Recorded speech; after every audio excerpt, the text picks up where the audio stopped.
Probably the most impressive thing I've ever seen in football. It looked like it was scripted from a movie. Do you have any pre-routine game and you can share it? I mean, put my clothes on, put my pads on, go outside, warm up, and play a game. I mean, nothing too fancy. If I listen to music, maybe. If not, I don't know. What was your favorite halftime show ever? I don't know. I don't really watch halftime show. Thank you, man. Appreciate it. Yep. You've played in a lot of big games. How does the security around this game, kind of fare differ from the other ones you have? I mean, you get harassed for your credentials a lot. So, um, yeah, it's Is that the main thing that stands out? well. I mean, there's a lot. I'm going to be honest. Besides getting on the bus from here and going to the stadium, I have not left this hotel. So I could not tell you what other security measures are out there. I mean, I see the National Guard and a lot of police officers and stuff when we get on the bus, but yeah, I haven't left this hotel other than to go to the facility to practice. So Any temptation to take in the city? no. It's just is that always your mentality? This is a business trip. I got no interest in exploring New Orleans until Sunday after the game, and then if that's even a maybe then. But I can come back on vacation in off season or something. Landon, we've been asking a lot of Yeah. guys Oh, about sorry. Against the Commanders last week or whenever that was. Now Yeah. who knows? The referee reminded the Commanders that during the tush push at the goal line, that they could be called for they could reward a score for a probably unfair act. Yeah. Did you know that that was in the rule book? Did you know that that was a possibility that could happen? I mean, I did kind of know it. I didn't know the specifics of what would entice a referee, not entice, but I guess elicit the call from the referee. I know it's been around since like the 40s. And there's been incidents. I don't know if it's the NFL or been like, it probably hasn't, but like if you see guys like run off a bench and tackle a guy that's breaking for a touchdown, that would elicit a call to like reward a touchdown, So I knew it was there. I didn't know the specifics of what would make them call that, but yeah, I mean, interesting. I mean, it's understandable that, I mean, that would be the thing. Is that sort of the beauty of that play of the tush push? Is that even without running the play, you can get a penalty. Like you half your yardage every time, even without like actually doing, Uh, for the snap. I think you have to look at the situation and understanding that the goal in that situation is to either get the first down or get a touchdown. So whatever helps you to accomplish that goal, whether it's that play or another play, and it seems, I guess, that play has more penalties from whether it's neutral zone encroachment or whatever it may be. But as long as that play still accomplishes the overall goal, then I think it's a good play. Have you watched? I mean, I'm sure you studied what the Chiefs defense was able to do with the Bills and their version of the tush push or their version of the quarterback sneaks in that AFC Championship game. I believe they saw 4 quarterback sneaks. Have you studied what the Chiefs defense did there, and how does that apply to what you guys do? So I really, a lot of people have asked about the Bills thing. I don't compare what we do to other teams. As long as we go out and execute our job, we usually get the result that we want. Yeah. And have you guys studied the officiating crew for this Super Bowl yet? Like, have you gone over who those officials are and what you need to know about them?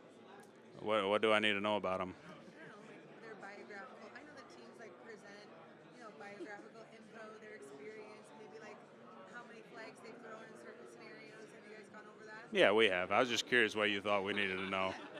Yeah, we've talked about it. Particularly Yeah. young officials on the crew, historically. So What are you trying to say? I'm just curious if you were aware of it. Oh, I mean, I don't really look at their age. Obviously, they become NFL referees for a reason. They're good at their job, and a lot of times, you trust what the referees do. They're throwing flags and everything based on what they see, and I'm not here to argue with anything. Is everybody's got a version of their story, so I may think I didn't do something, they may think I did. They're going to throw the flag, and that's the flag. So. Landon, I was just hoping you could tell me a little bit about Nick Sirianni as a man. What specifically about him? He's a man. He is a man. What do you He's take from him as a man, as a coach? Yeah, I think as a coach, he does a great job of educating guys when it comes to, you know, situations and football IQ. And I don't think in the 4 years I've been here, there isn't a situation that we haven't gone over where we wouldn't know what to do. And that's a big part of what he does as a coach is, right, making sure that there's going to be weird things that happen every year. You see it all the time, whether it's in the game, you know, clocking the ball, substitutions for, you know, offense to field goals. There's been a lot of instances that you'll see in the NFL, and I think Coach does a great job of, you know, educating and talking us through and making sure that, you know, if we get in these situations, we know exactly what to do. Was there a moment, maybe in pre-season training on the field, that you realised this Saquon Barkley guy is going to be quite good for us? I realized that back in OTAs in the spring. I mean, the first time that he came and practiced with us, just watching him move and the way he's able to cut and run. Was there a specific moment, or was it just the whole time? I mean, just watching him practice is impressive. Saquon Barkley Yeah. just told us that he's actually never played the Chiefs before in his career, and he said it's a challenge because he doesn't know what this Chiefs defense is going to bring. But the Zach, unbelievable season for you so far, of course, with the Super Bowl on Sunday. Can you tell me a little bit about what it's like working with Vic Fangio? Yeah, it's really cool. I'm not sure if you've heard much about him, but he's a hard-nosed guy. He shoots it straight, and he lets you know if you're right or if you're wrong. Mostly if you're wrong. But I've been able to learn a lot from him, schematically, as a player, attention to detail. It's been really cool to work with Vic. Of course, this Super Bowl is in New Orleans. Do you feel like it's a strange full circle moment, obviously, with the fact that you've been able to kick on so quickly with the Eagles after leaving the Saints? Yeah, it's really full circle. I haven't thought about it much, honestly. Yeah, I'm really comfortable being here in the city, in the practice facility. But I'm sure after this game, I'll really sit back and think about where I came from, where I started, and where I'm headed. But, you know, getting off the plane, you know, in the facility, going to the Superdome, these are the same smells, the same senses that you're used to so much. Yeah, it's all the same. Very familiar for me. Luckily, we played here earlier in the season, so I kind of got those emotions out of the way. So now I can just cut it loose and play. Have you been able to take a step back and realize this season has been, you know, so far, I imagine, everything that you hoped it could be and more? I mean, it's all happening so fast. It's hard for me to really take a step back and think about it. Like I said, after the season, I'll relax and be with my family and really talk about what this season was and where I'll be next year. And I just want to ask about Saquon Barkley. He looks like he's a very good player. From your perspective, what has it been like to be able to watch him on the sideline or in practice? Was there a moment that you realized, oh, this guy's good? I played against him in the past, and I hated playing against him because he can do it all. He can run the ball. He can catch the ball out of the backfield. He's really tough to tackle. He's fast. I'm just glad he's on our team. And can you imagine, come Sunday evening, Eagles win the Super Bowl, Saquon Barkley, Super Bowl MVP? I can definitely see a world with that in it. Yeah. Thank you. Too good of a team to be putting that product out, and we all agreed with him. And you know, we just did everything we could to make sure that we put our best product out. Did you have some uncertainty after last year about like who'd be back and wouldn't be back? Like with the like, did it feel like it kind of go either way at the end of last year? Like as in. Or like players or coaches or whomever. Like was there uncertainty about how you guys would? No, I think ultimately I had the utmost faith in the coaching staff. Jalen as well. You know, he's a tremendous quarterback that I love playing with. So, you know, we always say it, we're all we got, we're all we need, and whoever's ever in this building, we knew that's all that mattered. Dallas, unbelievable receiving options with the Eagles, has been for a few years. Can you talk about the difference that Saquon Barkley has made to the team? Yeah, Saquon's been awesome. Obviously, we probably threw the ball less than we have in the past because of the success that he had. We were able to control the clock a little bit more. You know, I think we had like a 15-minute drive or like a almost 15-minute drive to end a game once, which is just unheard of.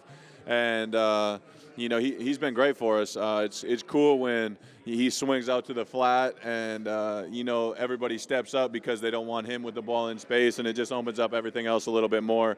But that's the same benefit of having AJ and Smitty on the outsides too. You can only take away so many people, and we do a great job of who they're not taking away, letting them make plays. I've spoken to a couple of guys here about their moments that they realised Saquon's going to be good for us. A lot of it's OTA pre-season. Do you have a moment of play that you remember thinking this guy's pretty decent? Man, I go back all the way to his rookie year when I saw him playing against the Eagles. Some of the stuff that he did, I knew when we got him in this building with how good our O-line was that he would be really special. Can you just talk about Nick Sirianni as a man, what he's like to work with? Yeah, Nick's awesome. He's one of the most competitive guys I've ever met. And he loves the game of football. He loves the players that he gets to work with, and he just holds us to such a high standard that I think he's made everybody in the building better. Because a lot of people might consider him quite divisive as a person. Maybe a lot of Eagles fans might think that. I'm not even really. What does divisive mean? Like, some people love him, some people don't love him as much as fans. Yeah, that's for the fans. I think everybody's got a great amount of respect and love for him in the building, and that's all we really care about. Nah.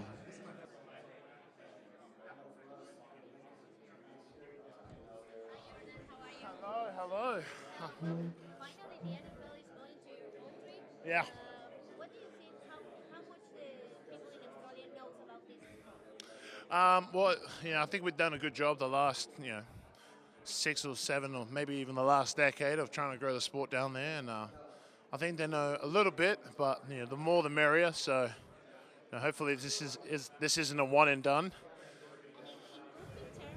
How could you explain to the people in Australia about this sport? You can't explain it in rugby terms. No, very different.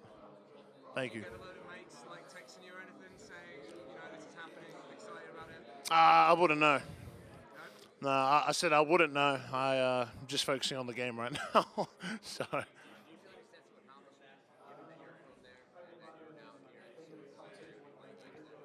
A sense of accomplishment? Nah, not really. Just, the IPP program that I was a part of was kind of aimed to, bridge the gap between, the respective country that the player is from and the NFL. So, I thought it was a matter of time that, it was only a matter of time before the game was going to get moved back home. So. I guess you could be considered kind of like a figurehead. Nah, no figurehead. Just a guy playing football. Anyone else? Hey, George. No. Mate, good to see you. Good, mate. Doing good. A year ago, you're promoting the footy and you're hanging out with The Rock. Remember that moment? I remember that moment. No, it was a good moment. It was a good moment. Good moment for the game and everything else. So. And what do you think The Rock's thinking now when he turns the TV on Sunday and sees, hey, that's my buddy? I don't think he's thinking that. I think he's already forgotten who I am. So, I'm not sure what The Rock is thinking. He's a big role model for you. Oh man, played a big part growing up. Just representation-wise, seeing a guy in the industry that looked like me, kind of sounded like me, but I think it was awesome. He's done the Samoan culture proud, man. Saquon Barkley, is it a thrill that he's coming to your team and has that evolved your game a bit? 100%. He's held us to a high level of accountability and making sure that we're prepared. His competitive nature probably breeds success, and we see that, and so we're inspired by that, and it makes us fall more into our detail and our communication about the play. So, yeah, I'd say he's played an important part of this success and how the team has played out. You break down that 60-yard run because I think you ran just as far as him in that touchdown in the last game. I ran as far, but not as fast. I was just doing my job, and kind of saw the window closing with the chase from the backside, and kind of had to sacrifice one of our own to keep that hole on my left side open. And I think once I did that, kind of just felt the joy of destroying or creating a pile up, and yeah, I think that's kind of what happened. Just Go son was your call. I don't know if that's an Australian thing. I don't know. I remember my dad saying it growing up, and just stuck in my head. AJ Brown, you actually cleaned him up at the beginning. You had to apologise to him. Well, one of us has to die in the wreckage, brother. So the wreckage. So yeah, I apologized. The hurdle, where were you standing with that famous? I was on the sideline. I was hurt during that game, and yeah, it happened right in front of me. So on the sideline. So, Great to see you again. thanks. Appreciate it. Thanks, guys. Just on Saquon, is there a moment, whether in training or on the field, that you realise, okay, this guy's special?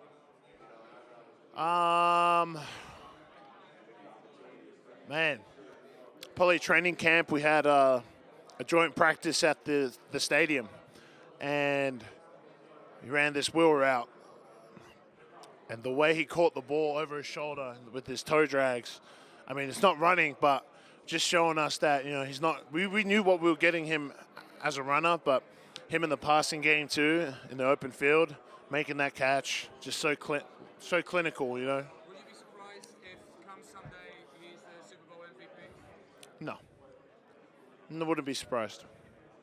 Hey, Jordan, could you share with us what changed after the conversation you had with your coach? Bye week and the importance of having an offensive line like yours and Saquon Barkley? Probably just the detail in the technique, in the scheme.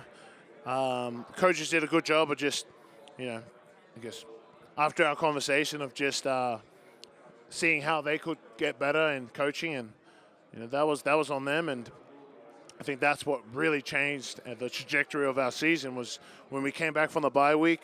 They were coaching more harder on the detail of the technique and coaching more harder on the concept of the scheme and where the ball's supposed to, hit.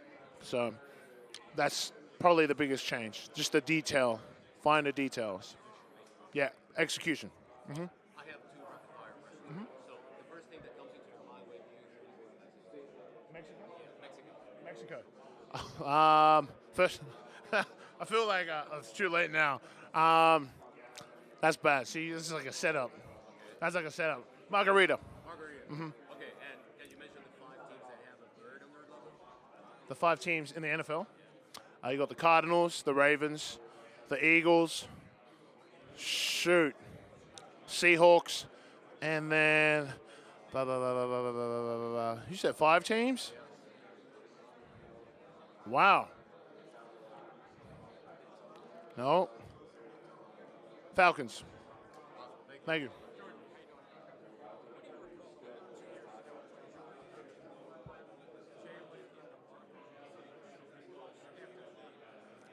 What do I recall? Mate, I only recall how I was, how I felt. I was going through some emotional stuff too after the game, so I can't speak on Jalen and how he felt. To us? Yeah. But then again, it wasn't like it was just that play, I think after the Super Bowl, when I look back at it, I can only remember how I felt because of all the plays that I messed up. And that's why we just continue to remind each other, this is a team sport. It's not just a you thing, On a scale of 1 to 10, how locked in do you see him this week? 10. If I could go over, can I go over 10? 15. Can I go over 15? 20. What tells you? How can you see that? He's attentive, his attention in the meetings, his questions in the meetings to the coaches. I mean, he's sharp. He is as sharp as ever, if I've ever seen him. If he wins the Super Bowl, how do you think that will change his narrative? Wow. What's the narrative? I don't know what the narrative is, and not to sound mean or anything, but couldn't give a damn about the narrative. In your view, what should the current narrative be? He's a champion. Well, the current narrative? Well, he's one of the best QBs in the league, and one of the best dual threat QBs. He can run the ball, he can pass the ball. What do you want the story to be about? Couldn't quite care what the story says outside the building. I know what kind of QB I have in Jalen Hurts. So. Big deal? Nah, man. You're a man giant. Nah, man. You've been in the States for a while now. What do What I miss most about Australia? What I miss most about Bankstown is just all the foods I grew up eating, bakery food, even manouche. All my Arabs out there, shout out to you guys. Miss my manouche, my charcoal chicken. Just basically, I just miss my food because.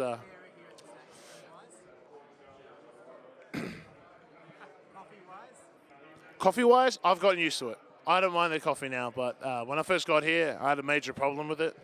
But you know, I kind of knew I was going to be here, so I was like, you might as well just get used to it. So now I don't mind the coffee, but definitely the coffee. Am I right in saying you went to Condell Park High, yeah. Any shout out to the students there? What they're going to be watching the game, the Super Bowl? What do you want to say? Hey man, shout out to the kids out there, man. Shout out to the kids back home. Yeah, I feel like I've done a bad job of not coming back to the high school. So we'll see what happens this off season. I might come back home. So shout out to Fraps. I know Fraps is still there, so shout out to Fraps. Yeah, the PE. And finally, going into game day, do you have obviously you've got a game plan. Yeah. Can you tell us a little bit about that and how do you get yourself in the zone? My personal game plan, I'm very superstitious. So I believe that my little superstitions just make me forget about my nerves. So it's I'd be here for 45 minutes talking about my superstitions, but I just think that, you know, I've got a load of boxes to tick before the game, and for me, it helps me lock into the game and just not think about my emotions. So just going through that daily routine kind of just, again, next thing you know, we're out there on the field. I'm like, all right, cool. So, thank you. As a man, probably one of the greatest men I've ever met. His care, he's so passionate. He's caring, and I think he's also a man that leads through words, but also a man who leads through action. If he says he's going to be there, says he's going to do something, he's going to be there and he's going to do it. I'm sure you're aware that a lot of people find him quite divisive. I couldn't care what other people think. They're not in the building. They're not in the building. I couldn't care what you think. And just one last one. Obviously, you came through the IPP. A lot Yeah. of other athletes that are going to be doing that over the next few weeks, months, integral to potentially their whole future. Do you have any words for them? Man, don't give up. It's hard, but you love it. It's all part of the journey. And, you know, I mean, I've said this the last couple of days. There's going to be a wall that you hit, a hurdle that you have to jump over, and adversity you have to overcome. And I think that program is equipped for you to deal with those adversities. And you just got to put your head down and work. It's easy to get, like, overwhelmed by it. You know, it's easy. But I think what they have to realize is that they're in a privileged position, because there are, how many U.S. college kids are there? Does anyone know this, how many U.S. college kids there are? Or like on football teams? There's probably like 100,000, right? 800,000? See, there's 800 college teams that, you know, guys who are trying to make the NFL. You're taking a spot away from them, and that's what you have to realize, that you're in a privileged position. You've taken a shortcut, and you've bypassed, you know, college, and now you have a position of privilege, and you need to take full advantage of that. Not for yourself, but for the guys who grew up playing the sport, man. I mean, I have to remind myself of that. I mentioned a little bit earlier that you could be considered a figurehead out in Australia. Yeah. But in the IPP, you could be considered a figurehead for that as well. I love that place. I love that program, man. That's where I came from, and if I had a college, that'd be it. So, thank you.